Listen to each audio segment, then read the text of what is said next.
கர்த்தராகிய இயேசு கிறிஸ்துவின் நாமத்தினாலே உங்களை எல்லாரையும் இயேசுவை தேடி இந்த பாட்காஸ்டுக்கு வாழ்த்தி வரவேற்கிறேன். இன்றைய நாளுக்குரிய தலைப்பு 19th August 2024 தேவனுடன் நெருக்கமாக இருத்தல், இன்டிமேட் வித் காட். நீங்கள் நிலையான ஒரு பக்தி வாழ்க்கையை வளர்த்து கொள்ளும் போது மோசேயைப் போலவே உங்கள் பரலோக தகப்பனுடன் நீங்கள் மிகவும் நெருக்கமாகி விடுவீர்கள். யாத்ராகமம் 24 2 வெவ்வேறு விதமான ஆராதனை செய்பவர்களை நாம் காணலாம். ஒன்று ஆசாரியர்கள், இன்னொன்று 70 இஸ்ரவேல் மூப்பர்கள்.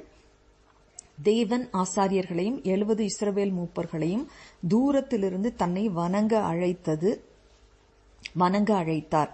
தூரத்திலிருந்து வணங்க அழைத்தாலும் அதுவும் ஒரு பாக்கியமே. ஆனால் அவர்களின் தலைவரான மோசேயோ தேவனுடன் இன்னும் நெருக்கமாக வந்தார். ஒரு மனிதன் தனது நண்பருடன் பேசுவது போல் தேவன் மோசேயுடன் நேருக்கு நேர் பேசினார் என்று வேதம் நமக்கு சொல்லுகிறது. மலையின் அனுபவம் ஒருபோதும் இல்லாத, ஒருபோதும் தேவனுடைய பிரசன்னத்தை அனுபவித்திராத ஒருவராக நீங்கள் இருக்கிறீர்களா? அதாவது மலையின் அனுபவம் என்பது தேவனுடன் தனித்து அவருடைய பிரசன்னத்தை உணர்வது, நெருக்கமாக இருப்பது.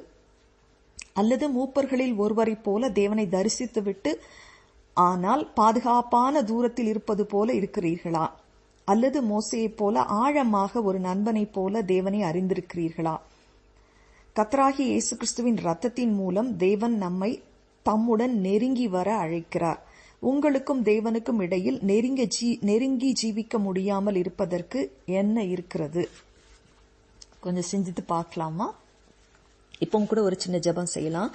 எங்களை நேசிக்கிற எங்கள் அன்பின் பரலோக தகப்பனே, அப்பா, இந்த சத்தியத்தை நாங்கள் அறிந்து கொண்டபடினாலும் உம்மை துதிக்கிறோம், ஸ்தோத்திரிக்கிறோம். அப்பா, உம்மோடு கூட மோசேயை போல ஒரு நண்பரை போல ஒரு ஆழமாக ஒரு நெருக்கமாக உம்மை அறிந்து கொள்ள வேண்டும் என்பதுதான், நாங்கள் ஒவ்வொருவரும் உங்களை அறிந்து கொள்ளணுங்கிறது தான் உங்களுடைய விருப்பமா இருக்கு. அது இன்னைக்கு கர்த்தராகிய இயேசு கிறிஸ்துவின் ரத்தத்தின் மூலமா எங்களுக்கு அந்த பாக்கியம் கிடைச்சிருக்கு. அதற்காக ஸ்தோத்திரம். மோசேயை போல நாங்களும் நெருங்கி ஜீவிக்க எங்களுக்கு கிருபை, உங்களோடு நெருங்கி ஜீவிக்க எங்களுக்கு கிருபையை கொடுங்க. இயேசுவன் மூலமே ஜெபம் கேளோம் நல்ல பிதாவே, ஆமேன்.